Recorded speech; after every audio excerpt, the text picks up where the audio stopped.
Si vous avez choisi la version A de la robe calistée, sur le devant et sur le dos, entre le haut et la jupe, vous avez une pointe à réaliser.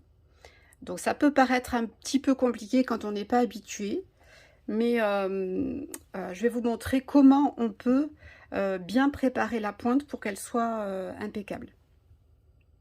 La première étape, qui à mon avis est fondamentale, c'est de tracer l'emplacement exact de la pointe. Donc on le trace sur la jupe, également sur la partie du haut. Voilà. Donc moi j'ai fait mes valeurs de couture à 1 cm que j'ai tracé ici et ici, et j'ai fait vraiment un trait pour la pointe. Une fois qu'on a fait ça, on va venir cranter donc sur la partie de la jupe. Ne vous trompez pas, hein. On crante ici. Voilà. Comme ça, le montage sera beaucoup plus facile.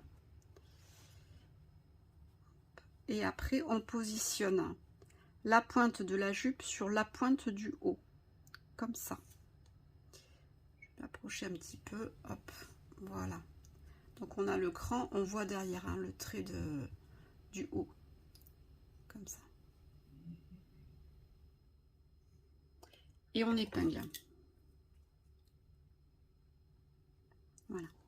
Ensuite, on va à peu près sur 1 cm placer le reste. Alors volontairement, je ne fais pas de fronce à ce niveau-là pour que la pointe soit impeccable. À partir de là, je vais recommencer à faire des fronces. Donc je fais pareil de l'autre côté. Voilà, sur 1 cm, je ne fais plus de fronce. Et là maintenant, je vais répartir le reste des fronces. Une fois qu'on a tout bien épinglé, on va pouvoir passer à la machine et faire la couture d'assemblage entre le haut de la jupe et le bas. Voilà. Quand je fais ma couture à la machine, je pique côté fronce. Comme ça, je vais pouvoir bien maîtriser mes fronces, éviter qu'elles ne remontent vers le haut. Et au niveau de la pointe, ce sera plus facile aussi.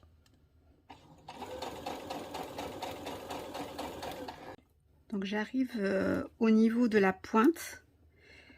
Je vais aller tout doucement, parce que là, il faut vraiment que je sois bien précise. Donc j'arrive tout doucement là.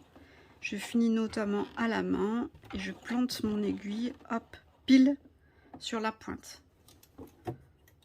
Ensuite, je lève le pied presseur et je repars, hop, dans l'autre sens.